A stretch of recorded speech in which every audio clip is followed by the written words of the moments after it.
I welcome you all to worship with us here. We are an international church. We have our root in Indonesia, and today, I hope you don't mind, I'm going to preach in Bahasa Indonesia, and Brother James is going to translate into English. Sometimes we preach in English and then translate into German. Sometimes we preach in Indonesian and translate into English. We have 4 sister churches in Europe. We have one in Stockholm, in Hamburg, in München, but also in Bern. So, and sometimes they need the Indonesian language, so that's why I'm going to address today in Indonesian language because of brothers and sisters in Stockholm. But I think you can understand the English translation from Brother James. We are still continuing from the Gospel of Mark. Let me read the Gospel of Mark. We are still in chapter 1. It's concerning Jesus' baptism.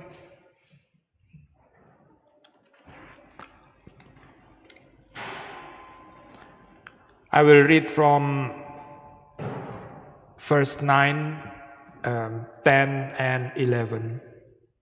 Mark chapter 1, 9, 10, 11. In those days, Jesus came from Nazareth of Galilee and was baptized by John in the Jordan. And when he came up out of the water, immediately he saw the heavens being torn open and the Spirit descending on him like a dove. And a voice came from heaven, "You are my beloved Son. With you I am well pleased." Let us pray.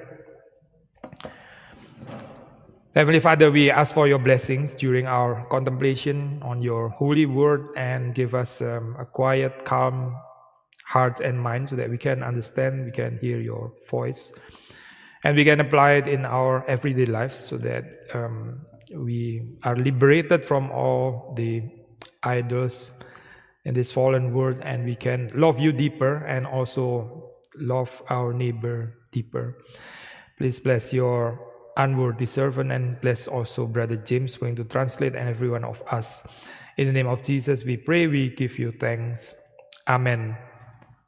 So again, I'm going to deliver this sermon in Indonesian. Brother James is going to translate into English. Sudah melihat di dalam bagian ini ya, tentu ini cerita tentang baptisan Yesus. So if you see in the story, it's a story about the baptism of Jesus. Tapi kalau sudah melihat di sini, yang lebih disorot itu bukan apa yang dilakukan Yesus, But the thing that is being highlighted here is not the action of Jesus, tapi apa yang Allah kerjakan di dalam Yesus. but rather what God does in Jesus. Nah, so waktu kita mengatakan kalimat seperti ini bukan berarti terus kemudian Yesus itu bukan Tuhan, bukan itu Yesus. So then when we say this, actually it's not, we're not saying that Jesus is not God, Tapi kita tahu Yesus memang adalah anak Allah yang menjadi manusia ya. but we do know that Jesus is the Son of God that became human. Termasuk juga waktu kita membaca cerita baptisan, ini terjadi karena saudara dan saya. So that when we read the story about the baptism, it's happening because of you and I. Ya, Yesus menjadi manusia dibaptis seperti saudara dan saya juga dibaptis. Jesus became man and he was baptized as you and I was baptized. Ya, ini misteri inkarnasi ya, misteri di dalam kekristenan. And this is the mysterious aspect of incarnation, or in Christianity as well. Either kita menerimanya, kita believe, atau kita nggak believe. Whether we accept it, we believe in it or not. Tapi berbahagia kalau kita menerima ya, karena disinilah kita mendapatkan identitas kita. But blessed are we if we truly believe in it or accept it, because here we receive our identity. Saya mungkin sedikit mengulang apa yang kita sudah pernah khotbah ini, harusnya sudah pernah dengar dari khotbah yang lain. And I'm going to repeat a little bit of what I have preached in my previous sermons. Ya, memang bukan dari Mark, tapi saya sudah pernah khotbah eksposisi dari Lukas, dari Matius gitu ya. Maybe not exactly from the book of Mark, but also the Gospel of Luke and Matthew. Ya. Saudara melihat di sini kata yang sederhana, "You are my beloved Son, with you I am well pleased." You see here a very simple sentence, "You are my beloved Son, with you I am well pleased." Saudara mendapat securing identitas kita sebagai manusia. And here you get a security of your identity as men. and woman. And women. Yeah, this is 2025. Human beings. Okay. Okay, yeah, human beings. You are my beloved son. Meaning, our identity. Kita punya identitas itu saya. Itu di dalam Kristus ya. Kita disebut anak-anak Allah. So here, you are my beloved son. So we have our identity as in Christ, we are the children of God. Ya. Dan sudah tahu ada orang mendefinisikan bahwa you are what you eat gitu misalnya ya. Well, it's a bit Indonesian or Asian perhaps, you are what you eat. You know the saying about you are what you eat? Atau you are the party that you choose gitu. Or you are the party that you choose? Atau you are tell me what books you read, then okay, you just repeating me actually. Tell me the books that you read, and I tell you who you are. So you are the books what you read, etc., etc. I mean, you can have a lot of list. Saudara bisa dapat list yang panjang sekali ya. Tapi kita itu adalah yang dikasihi di dalam Tuhan. But we are the ones who are beloved in God. Ya, dan di sini Yesus belum mulai pelayanannya kan ya. So here, Jesus hasn't started his ministry. Tapi dia sudah mendapatkan identitas ini ya, identitas yang securing ya, sepanjang ministrinya dia, semua pakai istilah karir juga, semua karirnya dia itu dibangun berdasarkan identitas you are my beloved son. But his whole ministry, or you can even say his whole career, is built upon his identity as God's beloved son. Saudara mungkin pikir ini sesuatu yang ya biasa gitu ya. Ini enggak biasa saudara. Or maybe you may think that this is something ordinary. It's not. Saudara melihat begitu banyak orang itu membangun identitas berdasarkan ya lain kali bisa lebih ini ya soalnya. Berdasarkan achievement nggak usah dibayangin. Well, you may see sometimes people build their own identity based on their achievements. Ya, saudara do great things gitu, terus saudara confirm your identity.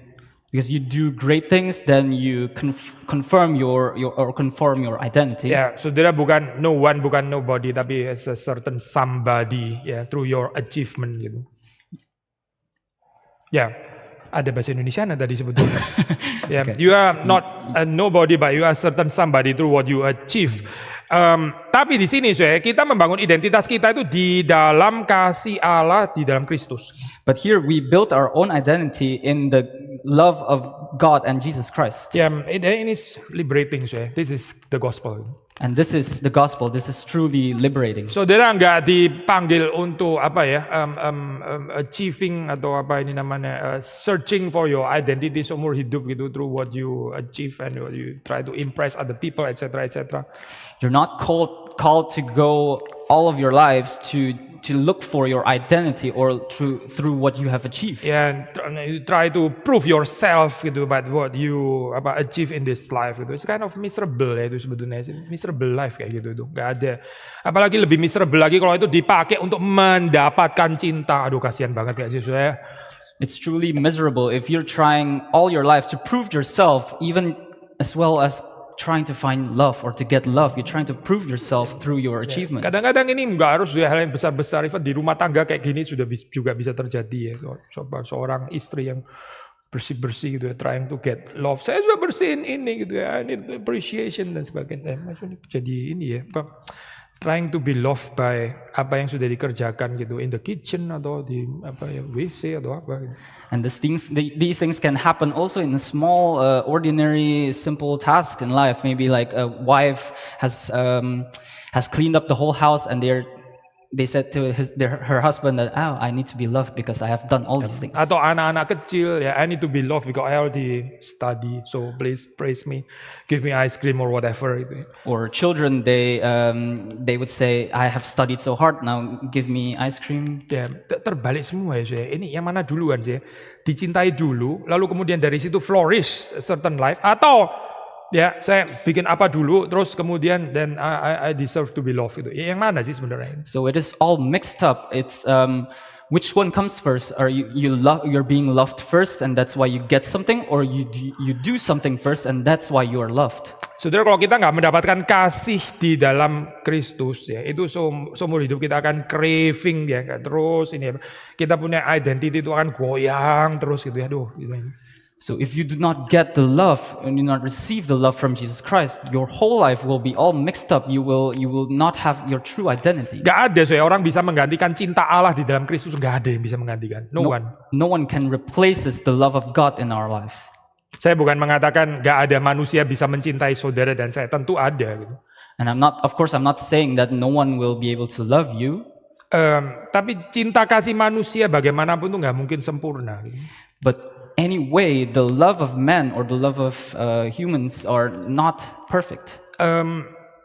Ada bagian yang kosong, guys, ya, yang selalu tersisa, kosong gitu, nggak bisa diisi, kecuali itu diisi oleh cinta Allah yang sempurna di dalam Kristus. There will always be a void that can only be filled by the love of Jesus Christ in our lives. Nah inilah saya, maka sudah melihat ini, tadi kita akan mengatakan ya, bukan what Jesus does. So again, if we look into this part, we said earlier that this is not about what Jesus does. Tapi what God does to Jesus, what God does to you and to me as well. I mean in Jesus. But rather what God does to Jesus and what God does to you and I through Jesus Christ. Saudara melihat di dalam setting ini ya, ini dikatakan waktu Yesus dibaptis di situ, immediately he saw the heavens being torn open, ya, the heavens being torn open, dikoyakkan. Ya. And if you take a look at this part in verse 10, and when he came up out of the water, immediately he saw the heavens being torn open. Ya, langit dikoyakkan ya. Kalau saudara familiar dengan cerita Perjanjian Lama, the heavens was being torn open, and if you remember the story in the Old Testament, ya, saudara tahu istilah ini juga muncul waktu peristiwa air bah ya. Itu Tuhan membuka tingkap-tingkap di langit, terus ada flood gitu. And this heavens being torn open was also mentioned in the story of the flood, the big flood, where heavens was also torn open. Sayang saya di dalam dunia modern orang itu mendengar cerita ini, ya saya ini perspektif modern orang jadi malah memperdebatkan ini historis atau myth lah atau dongeng dan sebagainya. Akhirnya miss the message, tahu nggak sih? Well, the postmodern perspective also say this, that this is some kind of a story or a fairy tale that somehow misses the point. Yeah, debating whether it's historical or myth, and so I totally miss the point of the Holy Scripture, I think. Ya, so yang menarik ya, waktu saudara baca dalam cerita flood itu the heavens itu dikoyakkan ya. Itu adalah Tuhan menghakimi umat manusia karena dosa. So in the story of the big flood, you see the heavens was being torn open because of the sin of humans. Yeah, so it's a judgment of God gitu. Ini adalah penghakiman Tuhan ya. Tapi di sini saudara melihat waktu the heaven being torn open ya. Ini bukan penghakiman, tapi ini the story of salvation for sinners. But here in this story, when you see that the heavens being torn open, it's not the judgment of God, but rather the pouring of God's love. Yeah. Jadi ada shift ya, certain shift ya ini di dalam motif heavens being torn open ini. So there's a certain shift of motives about heavens being torn open. Tapi saudara jangan keliru ya. Ini bukan membicarakan dua Allah yang berbeda, as if the God of the Old Testament is totally different than the God of the New Testament. Bukan. No. But do not misunderstand this as these are two different gods, as the God in the Old Testament was different than the God in the New Testament. So kalau kita nggak mengerti penghakiman Tuhan ya, keseriusan dosa ya. Because if you do not understand the judgment of God and the seriousness of sin, kita nggak bisa appreciate the deep love of God. Itu akan very shallow, so pengertian love-nya. Gitu. Then we will not be able to understand or truly grasp the depth of love of Jesus Christ. Kita jadi konsep love-nya itu kind of sentimental, rada murahan ya, cheap love gitu. It's like our understanding of love is becoming very cheap in value. Tapi kita ya, saudara dan saya, kita dari dalam kita sendiri, kita lebih suka model Allah yang lovely, ya, the utterly the God yang sits in the heaven dan so always embrace us. And we like that kind of idea somehow. Yeah, we like these kind of ideals of God that is truly all loving, that is embracing us, that is coming from looking after us from heaven, Perhaps also yang juga tolerating our sins. and perhaps also God that's tolerating our sins. But that's not the God of the Bible. Itu false God, false God. But that is false God, not God of the Bible. Yeah, the God of the Bible itu is both holy and love, dua-duanya. The God of the Bible is both holy and love. Saudara nggak bisa cuma mau attribute of love tapi kita menendang holiness. Sudahlah nggak usah ngomong holiness. So you cannot only want the attribute of love of God, but you do not want the attribute of holiness of God. Tapi kalau saudara cuma bicara tentang holy God, tapi yang juga nggak loving us, itu juga mencekik ya, saudara. Itu bisa menjadi apa ya, semacam religion yang very legalistic gitu ya, karena full of terror. You know. But if you only want to receive the holiness aspect of attribute of God, then it's becoming a very terroristic or a very legalistic view of religion. Yeah, so religion that is full of terror and full of legalism, and that's also not the God of the Bible. I think. So I go back to my topics. Saudara melihat di sini ini ya, the heavens being torn open. Tuhan menyatakan murkanya ya, karena Dia adalah Allah yang kudus. Dia menghakimi manusia yang berdosa. So here, if you see the heavens being torn open, it's God opening His wrath to human beings because of their sins. Ya, dan karena Allah itu kudus. And because God is holy and He judges. Tapi di sini ya, setelah lewat exile ya, setelah ya Israel sudah tahu ya melalui exile yang cukup panjang. But here, after Israel has gone through exile, a long exile, dan setelah itu masih tunggu lagi ya berapa ratus tahun. And afterwards, they still have to wait a few hundred of years. Yeah, it's a kind of spiritual exile too sebetulnya gitu ya. And it's a kind of spiritual exile too. Dan di sini Tuhan itu menyatakan cintanya, the heavens being torn open. Again, ini bukan God's judgment, tapi God's love poured out di sini in Jesus Christ. So here, then God opens turns the heaven again, and it's not the pouring of God's judgment again, but it's the pouring of God's love.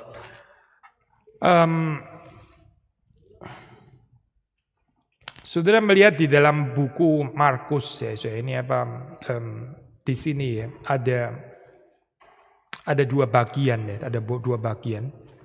So if you see in the book of Mark, there are two parts. Ini pakai istilah apa ini ya? Skitsen ini dalam bahasa Greek ya, skitsen ya tadi ya. Apa itu to tear ya tadi ya, to apa mengoyakkan ya, skitsen di dalam bahasa Yunani ya.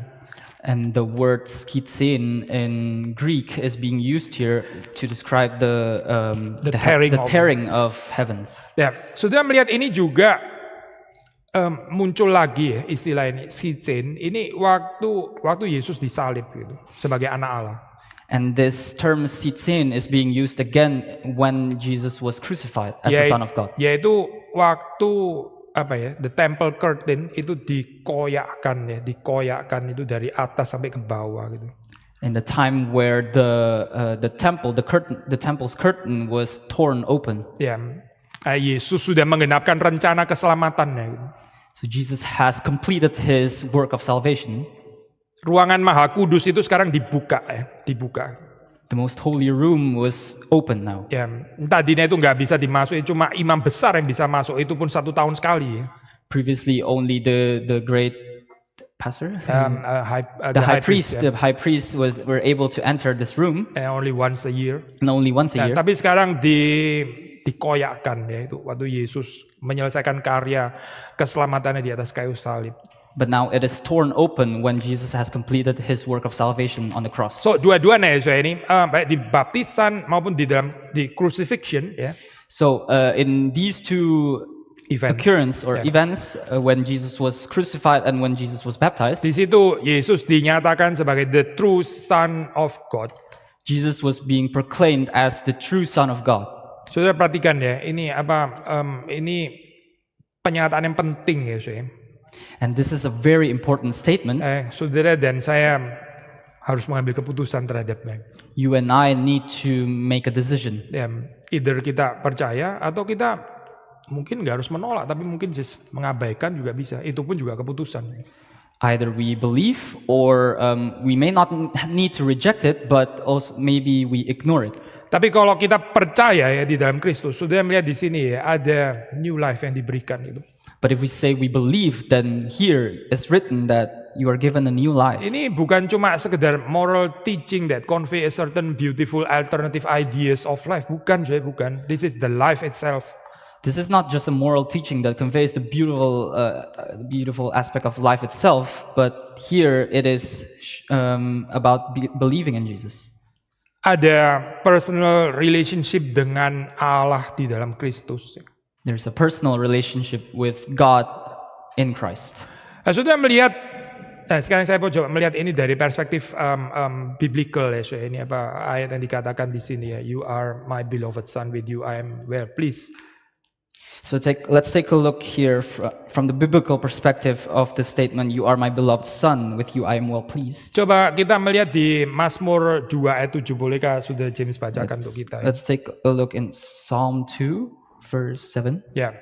Psalm 2 verse 7, I will tell of the decree the Lord said to me, you are my son, today I have begotten you. Ya.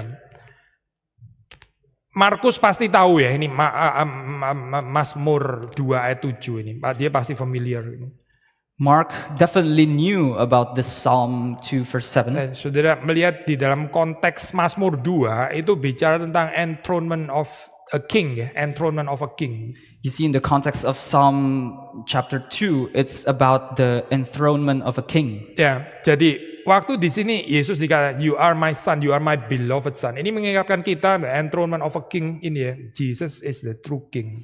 So when it is said that Jesus, you are my beloved son, with you I am well pleased, it is saying in the context of Jesus, you are the king. Ya, tapi ini king yang seperti apa, saya? But what kind of king? Ini bukan a king yang tyrannical, yang apa ya, suruh orang semua itu jadi bawahannya, tapi dia a servant king, a servant king. It's not a tyrannical king who orders people as their servants, but rather it's a king that serves. Yeah. So ini raja yang sendirinya itu melayani. So it is a king that he himself serves. Ya kadang-kadang kita capek ya saya baca di news tentang apa ini politik here and there gitu ya.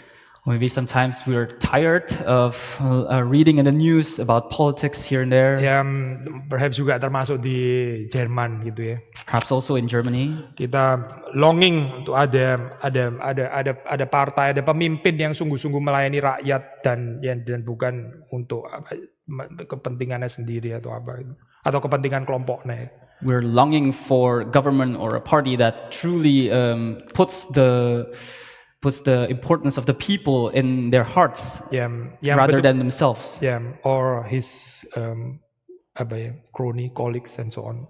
Or his colleagues, his. Di Indonesia juga sama saja, so ini problem global lah, so nggak ada perkecualian di mana. And this is a global problem, not just in Germany, not just in Indonesia. Kita membutuhkan sosok seperti Kristus ini.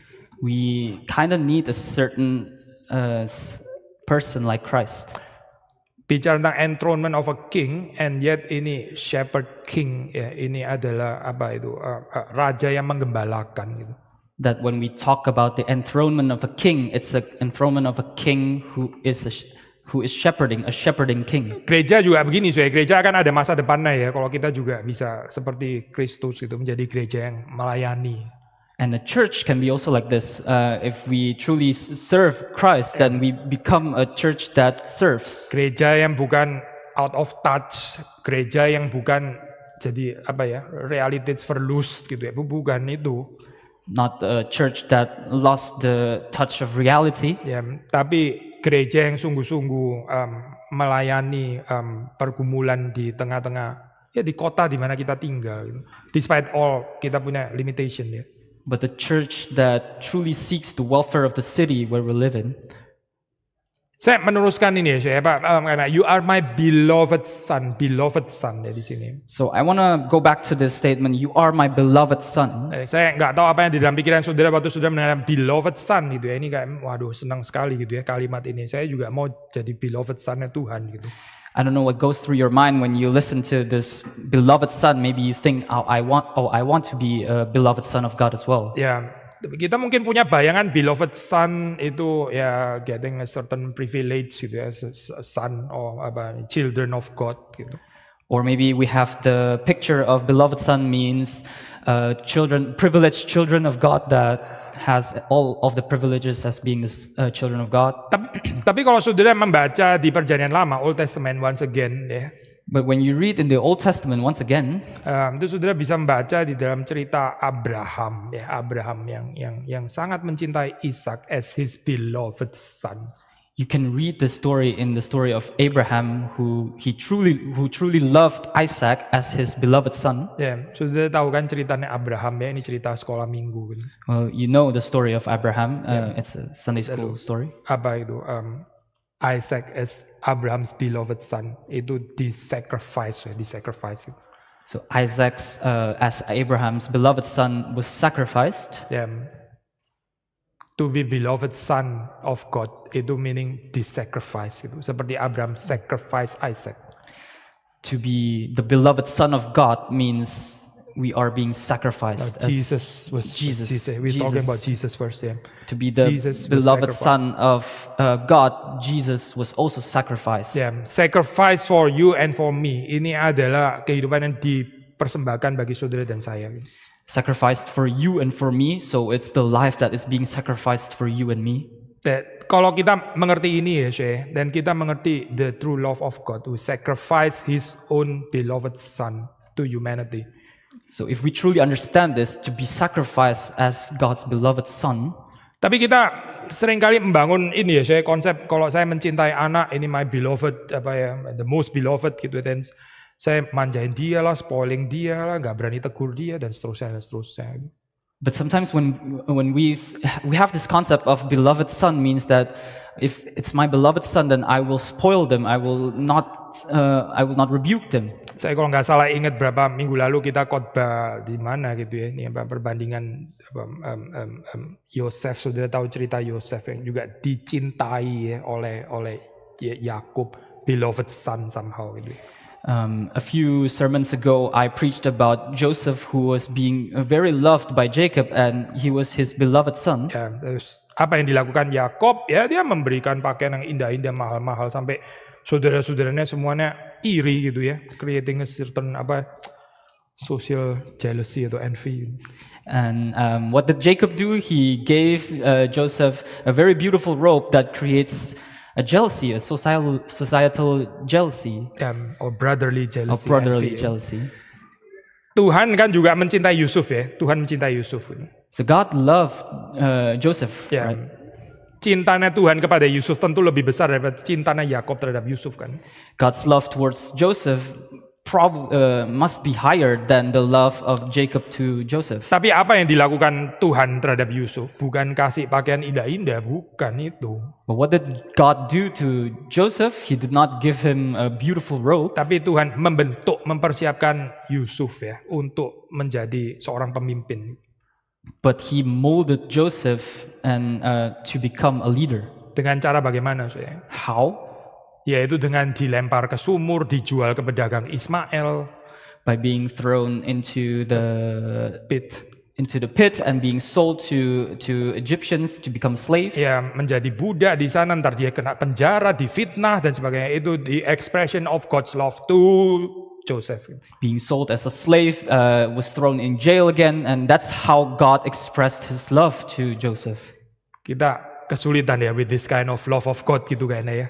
And it's difficult to understand this kind of love of God, right? Perhaps we are just too spoiled kinda. That's a fact gitu. Makanya kita kesulitan mengerti ini gitu. Perhaps we're just too spoiled, and that's why it's very difficult for us to understand this. Kita perlu bertumbuh ya, bukan cuma mentally tapi juga spiritually. So we need to grow, not just mentally, but perhaps also spiritually. The more kita bertumbuh di dalam Kristus, kita tahu ini adalah cara Tuhan ya untuk mempersiapkan seseorang yang dikasihinya. The more we grow in Christ, the more we understand that this is how God molds the people that He loves. Ini bukan glorifying suffering loh, saya apalagi glorifying evil. Bukan itu. This is not glorifying suffering or glorifying of evil, not that. Tapi ini adalah cara Tuhan mendemonstrasikan kecukupan cintanya ya kepada orang yang dicintai. But this is how God demonstrates his love to the people that he loves. Saudara melihat di dalam kehidupan Yesus Kristus sendiri ya, the beloved Son of God. You can even see this in the life of Jesus Christ himself, the beloved Son of God. Dikorbankan bagi yang lain, saudara. He was sacrificed for all of other people. So, saya boleh tanya mungkin ini pertanyaan terakhir. What is a beloved church? Let's say gitu ya. What is a beloved church ya? So I will ask this one last question perhaps. What is a beloved church? Ya, what is beloved Christians itu seperti apa sih? What are beloved Christians? Ya, sama yang dikorbankan bisa menjadi berkat untuk yang lain. That is beloved church. Ya. Same exact principle. The churches who are being sacrificed. Ya, yang dipecah-pecahkan ya, seperti roti perjamuan kudus, seperti tubuh Kristus yang dipecah-pecahkan lalu menjadi berkat bagi sekeliling. A church that is torn apart as Jesus' body was torn apart to be given to all of us. Perlu certain kedewasaan ya supaya kita bisa menerima ini. It requires a certain maturity to understand this. Tapi sebelumnya saya, kita perlu merenungkan bahwa sebelum kita bisa dipecah-pecahkan, Yesus sudah terlebih dahulu dipecah-pecahkan bagi kita, bagi saudara dan saya.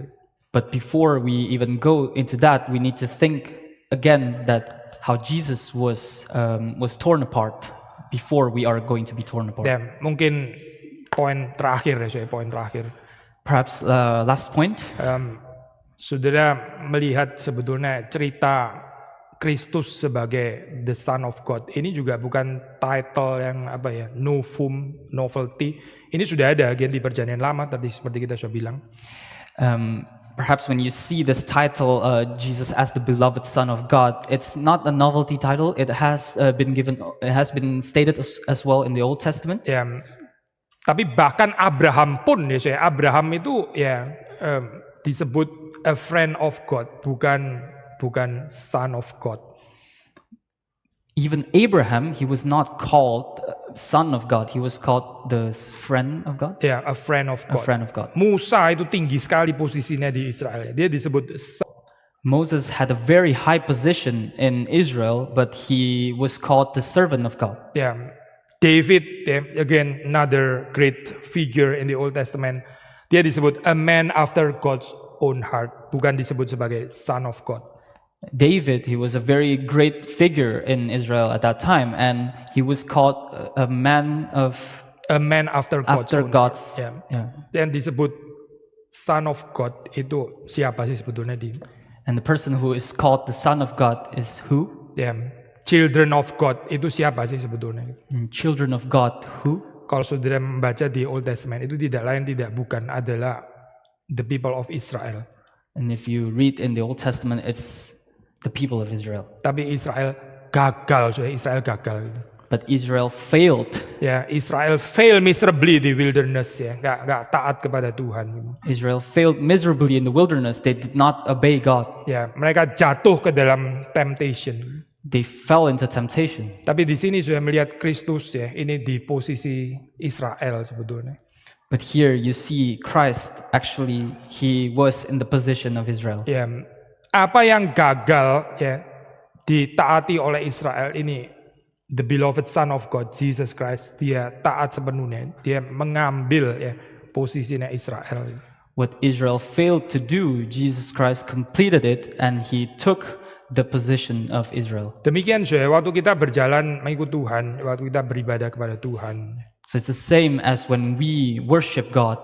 Waktu kita menaati firman-Nya, menaati perintah-Nya. When we obey His laws, obey His commandments, obey His words. Okay. His laws again. Kita cuma bisa menaatinya di dalam Kristus.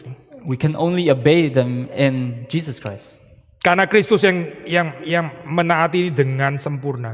Because Christ is the only one who obeys it perfectly. So, saya berharap cerita baptisan Yesus ini bukan satu cerita remote yang gak ada hubungannya dengan saudara dan saya.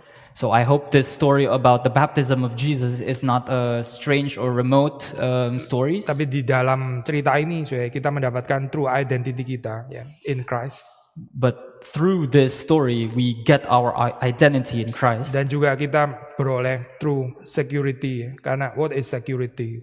and we get true security, because what is security? Yaitu kehidupan yang diperkenan oleh Tuhan, kehidupan yang diperkenan Tuhan. It's the life that is pleasing to God. Ya, kiranya Tuhan memberkati kita semua. May God bless us all. Saya tutup di dalam doa. I will close us in prayer. Bapa di dalam surga, Our Father in heaven, kami bersyukur Engkau memberi kepada kami Kristus. we're grateful that you have given us Christ. Kami bersyukur karena apa yang kami tidak bisa kerjakan sudah dikerjakan oleh Engkau di dalam Kristus. We're grateful because the things that we cannot do has been done through by you through Christ. Kami bersyukur kami boleh mendapatkan makna kehidupan ini di dalam Kristus. We're grateful that we receive the meaning of life in Christ. Tolong supaya kami boleh terus bertumbuh di dalam pengenalan kami akan Engkau. Help us to grow in our understanding about you, Kami boleh semakin mengasihi Tuhan that we may love God, dan kami boleh semakin mengasihi sesama kami. and that we may love our brothers. Demi Yesus Kristus kami berdoa. In the name of Jesus we pray. Amin. Amen.